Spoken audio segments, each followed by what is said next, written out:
a journey 100,000 years back in time. Imagine waking up in a world that looks nothing like today's modern cities. There are no roads, no buildings, no smartphones. Instead, you are surrounded by vast landscapes, dense forests, open savannas, and towering mountains. The air is fresh, untouched by pollution. You are part of a small group of hunter-gatherers, living in harmony with nature. Every day is a struggle for survival, finding food, avoiding predators, and protecting your tribe. But here's the twist. You are not alone. There are other human species walking the earth. A world shared with other human species. Just like lions and tigers are different species of big cats, humans too once had different species. Neanderthals, Homo erectus, and Denisovans were some of our ancient relatives, coexisting with our direct ancestors, Homo sapiens. These species looked different, had their own ways of living, and occupied different parts of the world. Neanderthals. Stocky and strong, Neanderthals were well adapted to the cold climates of Europe and Asia. They were skilled hunters and had larger brains than modern humans. Homo erectus. One of the longest surviving human species, Homo erectus had spread across Africa and Asia. They were the first to use fire and create basic tools. Denisovans, a mysterious human species, Denisovans lived in Asia and are known only from a few bone fragments. They even interbred with both Neanderthals and early Homo sapiens. Despite these different human species roaming the earth, today, only one remains, us, Homo sapiens. The big question, why did we survive? What happened to all these other human species? Why did they vanish while Homo sapiens went on to dominate the planet? Was it war, disease, natural disasters, or did we simply outcompete them? This is the central mystery that Yuval Noah Harari explores in Sapiens, A Brief History of Humankind. He argues that what set us apart wasn't physical strength. It was our ability to think, communicate, and cooperate on a massive scale. While Neanderthals were physically stronger and had bigger brains, Homo sapiens had a unique advantage: imagination. We developed complex language, shared myths, and built social structures that allowed us to work together in large groups. This ability to unite under shared beliefs, whether religion, trade, or nations, is what enabled us to dominate the world. From insignificant apes to rulers of the world. 100,000 years ago, Homo sapiens were just another species of animals, struggling to survive. Today, we control the planet, send rockets into space, and reshape the world to fit our needs. But how did this transformation happen? Harari takes us on an incredible journey, explaining the key revolutions, cognitive, agricultural, and scientific, that shaped human history. And in this summary, we'll break it all down in a simple and engaging way, showing how we went from small bands of hunter-gatherers to the most powerful species Earth has ever seen. The cognitive revolution, how humans gained an edge. Imagine walking through the African savanna 70,000 years ago. You are part of a small tribe of hunter-gatherers, living off the land. Life is dangerous. Predators lurk in the shadows, food is not always easy to find, and survival depends on your ability to adapt. Up until this point, Homo sapiens were not that different from other human species like Neanderthals. In fact, Neanderthals were physically stronger and had already been surviving in Europe and Asia for thousands of years. So what changed? About 70,000 years ago, something extraordinary happened. Our ancestors' brains underwent a transformation. Humans developed the ability to think in new ways, imagine things that didn't exist, and communicate complex ideas. This period, known as the cognitive revolution, was the turning point that allowed Homo sapiens to surpass every other species on Earth. But what exactly made this revolution so powerful? 1. The power of language. From grunts to stories. Language existed before the cognitive revolution. Other animals communicate in basic ways. Monkeys scream to warn about predators, and bees dance to tell their hive where to find flowers. But human language evolved into something far more advanced.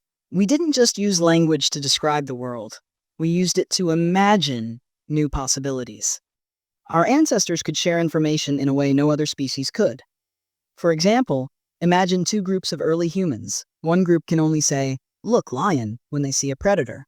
The other group can say, "A lion was here this morning. It usually comes from the river at sunset, so let's set a trap." The second group has a much better chance of survival. This ability to plan strategize, and communicate detailed information gave Homo sapiens a huge advantage over other animals and even other human species. 2. Cooperation on a massive scale. Now imagine you and your tribe are hunting a woolly mammoth. Taking it down alone is impossible. It's too big, too strong, and too dangerous. But with teamwork, strategy, and coordination, a group of humans can trap and kill a mammoth. This is where the cognitive revolution changed everything. Humans didn't just cooperate like other animals. Wolves hunt in packs, ants work together in colonies. We formed flexible, large-scale groups based on shared beliefs. What made this possible? The ability to believe in things that don't physically exist. 3. The magic of shared myths and fiction. One of the most remarkable abilities of Homo sapiens is that we can believe in things purely because other people do. This is called collective fiction, and it's what allowed us to build civilizations. Take money as an example. A dollar bill is just a piece of paper. A Bitcoin is just a digital code. Gold is just a shiny metal. Yet we all agree that these things have value. Why? Because everyone else believes in it too. Now think about religion, laws, and nations. These are all powerful ideas that don't physically exist. You can't touch India or justice or human rights in the same way you can touch a rock or a tree. But because millions of people believe in them, they shape the way we live our lives. Harari argues that shared myths and stories are the secret to human domination. They allow us to cooperate in massive numbers, even with people we've never met before. For example, two strangers from different countries can trust each other simply because they both believe in the same currency, the same laws, or the same religious faith. This level of trust is what allowed humans to create trade networks, governments, and entire civilizations. The cognitive revolution, the beginning of everything. This revolution wasn't about physical strength or survival instincts. It was about ideas. The ability to create shared myths, communicate complex information, and cooperate in large numbers made Homo sapiens the most powerful species on Earth. It's why today we live in skyscrapers instead of caves. It's why we send rockets to space while chimpanzees still swing from trees. This shift, 70,000 years ago, was the foundation of everything that followed. Without it, there would be no nations, no religions, no economies, no technology. It all started with a simple change in how we think. And that, Harari argues, is why we are the last human species standing. The agricultural revolution, the biggest mistake in history. Imagine you are a hunter-gatherer, living 15,000 years ago. You wake up in the morning, stretch under the open sky, and decide with your tribe where to go for food. Some of your friends go to gather berries and nuts, while others track deer or fish in the river. By midday, you have everything you need to eat, and the rest of the day is yours to relax, tell stories, or explore. Now, fast forward to 10,000 years ago. Instead of roaming freely, you are stuck in one place, bending over in a field, planting wheat under the hot sun. You wake up before sunrise, work all day, and if pests destroy your crops, your whole village might starve. You also have to protect your land from thieves and invaders. Sounds like progress, right? We often think of the agricultural revolution as a great step forward for humanity. After all, farming allowed people to settle in one place, produce more food, and build villages, towns, and cities. But in Sapiens, Yuval Noah Harari makes a surprising argument. The shift from hunting to farming was actually one of the biggest mistakes in human history. Why? Let's break it down. 1. More food but worse health. At first, farming seemed like a brilliant idea. Grow your own food instead of depending on nature's unpredictability. But in reality, it led to a worse diet and worse health. Hunter-gatherers ate a variety of foods: meat, fish, fruits, nuts, and vegetables. They moved around and had access to different resources. Early farmers, on the other hand, became dependent on a few crops, like wheat and rice. Instead of a rich diet, they ate the same thing every day, leading to malnutrition. They became shorter and weaker compared to their ancestors. Their bodies suffered from new diseases, since staying in one place exposed them to contaminated water and waste. The irony? Farming created more food, but less nutrition. People didn't necessarily live better, they just lived longer, in worse conditions. 2. Longer work hours. harder lives. You might think farming gave people an easier life, but early farmers actually worked much harder than hunter-gatherers. A hunter-gatherer might spend 4 to 6 hours a day finding food. A farmer worked from sunrise to sunset, plowing fields, planting crops, tending animals, and protecting the harvest. Imagine waking up every day knowing you have to break your back growing wheat, not for your benefit, but to feed a growing population. And once humans settled into farming, they couldn't go back. If crops failed, they couldn't just move to a new area like hunter-gatherers did. They were stuck, often starving when droughts or plagues hit. 3. The trap of civilization, from free wanderers to overworked farmers. Harari argues that the agricultural revolution was a trap. Farming made it seem like humans were in control, but in reality, it forced them into a cycle of endless work, population growth, and social inequality. Think about it. When farming produced extra food, populations grew. More people meant more mouths to feed, requiring even more farming. Villages turned into cities, leading to rulers, taxes, and social hierarchies. The rich controlled land, and the poor worked for them. Before farming, humans were equal. Hunter-gatherer tribes shared resources. But with agriculture, wealth and power became concentrated. The rise of kings, empires, and warfare all started because of farming. In short, farming didn't just give us food, it gave us poverty, social classes, and exploitation. But without it, there'd be no civilization. So, if farming was such a mistake, why didn't humans go back to hunting? The problem is, once humans crossed the line into farming, there was no way back. The population had grown too large to support a hunter-gatherer lifestyle. People were now dependent on farms, villages, and food storage. And despite the suffering, farming led to civilization itself. Writing, science, money, and technology all came from the stability that agriculture provided. So yes, the agricultural revolution might have made life worse for the average person. But it also laid the foundation for everything we have today: cities, governments, trade, and eventually modern society. Was it really a mistake? Harari's argument is shocking. What if farming was not the great achievement we think it was?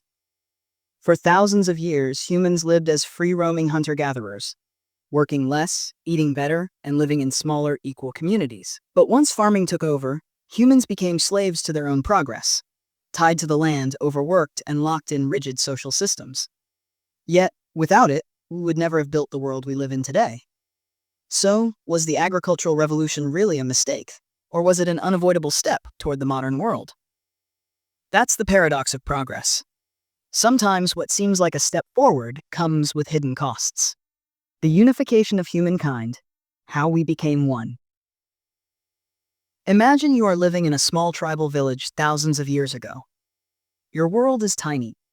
Your entire life revolves around your family, your land, and your local traditions. You have no idea that on the other side of the world, other people are living completely different lives with different customs, beliefs, and languages. Fast forward to today. You can travel anywhere on the planet, buy something with a credit card, and trust that local laws will protect you. You might not speak the language of a country, but you can still use money, practice a religion, or live under a government that operates on similar principles. How did this happen? How did billions of people with different cultures and backgrounds come to live in an interconnected world? Harari explains that 3 major forces united humanity. Money, a universal belief that allows trade and trust between strangers. 2. Empires, large states that spread culture, laws, and governance. 3. Religions, shared beliefs that help people cooperate on a massive scale. Let's break them down. 1. Money, the universal language of trust. Imagine you're in a foreign country, walking into a shop. You don't speak the language, but you hand over a piece of paper, $1 or a rupee, and the shopkeeper gives you food in return. Why does this work? Because everyone believes in money. Money has no inherent value. It's just paper, metal, or digital numbers on a screen. But because everyone agrees that money has value, it functions as the ultimate system of trust. In ancient times, people used barter, trading goods directly, but that only worked in small communities. Then came gold and silver, precious metals that people accepted worldwide. Eventually, we created paper money, banks, and now digital transactions. Today, you don't need to know someone personally to trade with them. Money allows billions of strangers to cooperate, making global trade and economies possible. 2. Empires, spreading ideas, laws, and culture. Throughout history, powerful empires conquered vast territories and connected diverse groups of people. While empires were often built through war and violence, they also spread culture, technology, and governance. Think of some of the greatest empires in history. The Roman Empire spread laws, roads, and architecture across Europe. The Persian Empire connected Asia and the Middle East with a vast trade network. The British Empire introduced English, railroads, and legal systems to different parts of the world. Empires forced people to interact, mixing languages, ideas, and traditions. Even after empires collapsed, their influence remained.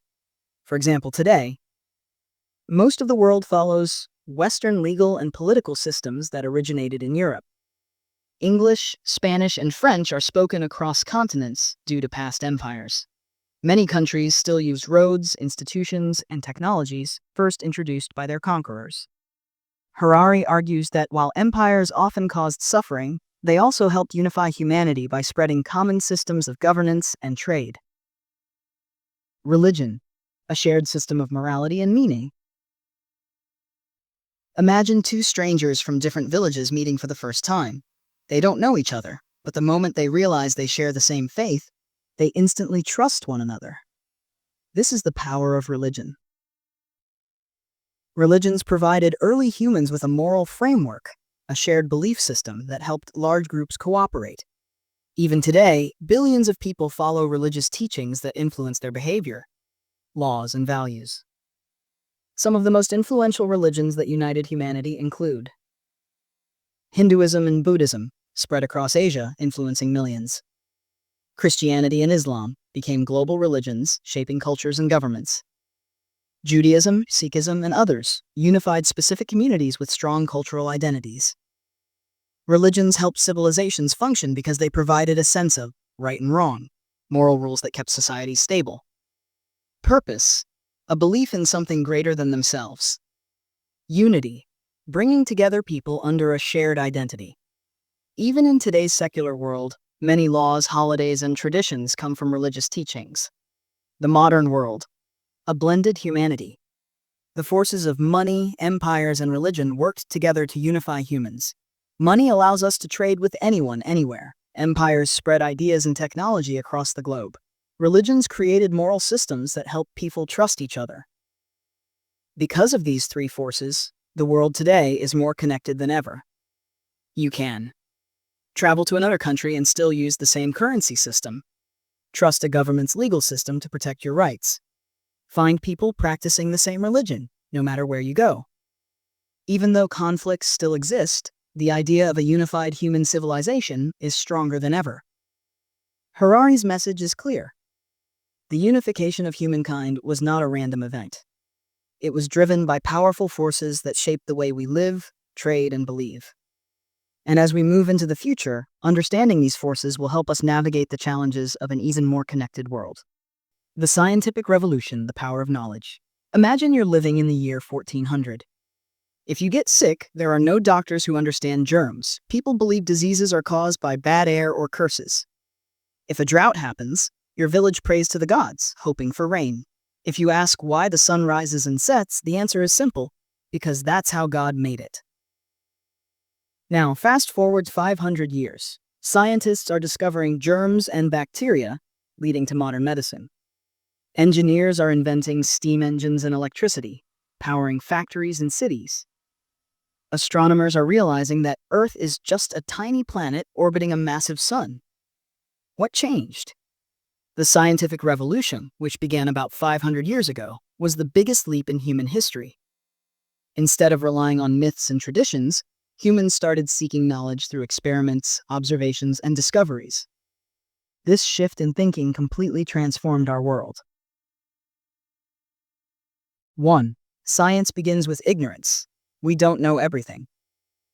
Before the scientific revolution, most people believed everything worth knowing was already known. If you wanted to understand the world, you turned to religious texts or ancient philosophers. People thought the answers to all questions had been revealed by gods or wise men centuries ago. But then, something revolutionary happened. Scientists started questioning these beliefs. They admitted ignorance and asked, what if we don't know everything? What if there's more to discover? This simple idea, that we don't have all the answers, pushed humanity forward. Instead of assuming diseases were punishments from the gods, scientists studied how illnesses spread. Instead of believing the Earth was at the center of the universe, astronomers observed the skies to find the truth. Instead of accepting old knowledge, people tested ideas through experiments. This mindset change sparked rapid progress in every field. 2. The breakthrough that changed everything. The Earth is not the center. One of the biggest scientific shifts happened in astronomy. For thousands of years, people believed the Earth was the center of the universe, and everything, including the sun, moved around it. This idea came from religion and ancient Greek philosophers. But in the 1500s, Nicholas Copernicus proposed something shocking. What if the sun is at the center and the Earth orbits around it? This idea was considered dangerous. If it were true, it would mean that traditional beliefs were wrong. Then came Galileo Galilei, who used a telescope to observe the sky. He saw that Jupiter had moons orbiting it, proving that not everything revolved around Earth. The moon had craters, meaning it wasn't a perfect heavenly body, as religious teachings suggested. When Galileo publicly supported Copernicus, he was put on trial by the church and forced to deny his findings. But the truth was out. Science had begun challenging old worldviews. This discovery changed how humans saw themselves. We were no longer the center of the universe. The universe was much bigger and more complex than anyone had imagined. This shift in thinking led to massive progress in physics, engineering, and space exploration. 3. Science empires equals the modern world. Scientific discoveries alone weren't enough. They needed support from powerful empires and institutions to grow. During the age of exploration, European nations like Britain, Spain, and Portugal wanted to conquer new lands. They realized that science and technology could give them an advantage. Better ships and navigation tools allowed explorers to sail across the world. Advanced weapons and military strategies helped empires expand. Medical discoveries helped soldiers survive in foreign lands. Harari argues that science and imperialism worked together. Scientists needed funding, which kings and governments provided. In return, science helped empires expand and grow richer. This relationship accelerated progress, leading to the Industrial Revolution, modern medicine, and global trade. 4. The impact of science, the world we live in today. The scientific revolution led to groundbreaking inventions that shape our lives today. Electricity. From light bulbs to computers, everything runs on electric power. Medicine, vaccines, antibiotics, and surgeries have saved millions of lives. Space exploration. We've sent humans to the moon and rovers to Mars. Most importantly, science gave us control over our environment like never before. Instead of being at the mercy of nature, humans learned to manipulate it. We harnessed fire and fuel to create energy. We developed agriculture to feed billions of people. We built machines and AI to do complex work. All of this was possible because of one simple idea. We don't know everything, so let's find out. The future, what's next for humanity? The scientific revolution hasn't stopped. Even today, scientists are pushing boundaries in fields like artificial intelligence, machines that can think and learn, genetic engineering, editing DNA to cure diseases or create stronger humans, space colonization, exploring planets like Mars for future settlements. But Harari warns that science alone doesn't tell us how to use knowledge wisely. With great power comes great responsibility. Should we create artificial life? Should we modify human genes to create perfect babies? Should we allow AI to make decisions for us? These are questions we must answer as we move into the next phase of human history. Final thoughts. The power of knowledge. The scientific revolution wasn't just about discovering new things. It was about changing the way we think. Instead of blindly believing, humans started asking questions and testing ideas. This shift in mindset led to incredible progress and changed the world forever. As Harari explains, science gave us unmatched power, but how we use that power will define our future. The future of humanity. What's next? Harari ends Sapiens with a thought-provoking question. What's next for us? For thousands of years, we evolved from simple hunter-gatherers to rulers of the planet. We have conquered diseases, nature, and even death itself through medicine and technology. But are we still evolving, or are we about to become something entirely new? Let's explore some of the biggest forces shaping our future. 1. AI and superintelligence. Will machines surpass us? Artificial intelligence is advancing at an unbelievable speed. We already have AI that can drive cars without human input, create artwork, write books, and even compose music, beat the best humans at complex games like chess and Go. But what happens when AI becomes smarter than us in everything? Harari warns that AI could create a new class of useless humans, people who are no longer needed in jobs, because machines can do them better and faster. This could lead to massive inequality, where only a small group of elites control AI and its power. The big question, will AI work for us, or will we lose control over it? 2. Genetic engineering. Will we design ourselves? For most of history, evolution shaped who we are. Nature decided which genes survive. But today, humans are taking control of evolution. With CRISPR and gene editing, we can modify DNA to remove diseases, enhance intelligence and physical abilities, potentially create a new species, superhumans. Imagine a future where the rich can afford genetically enhanced babies, stronger, smarter, and healthier than ordinary humans. This could create a world where natural-born humans are seen as inferior.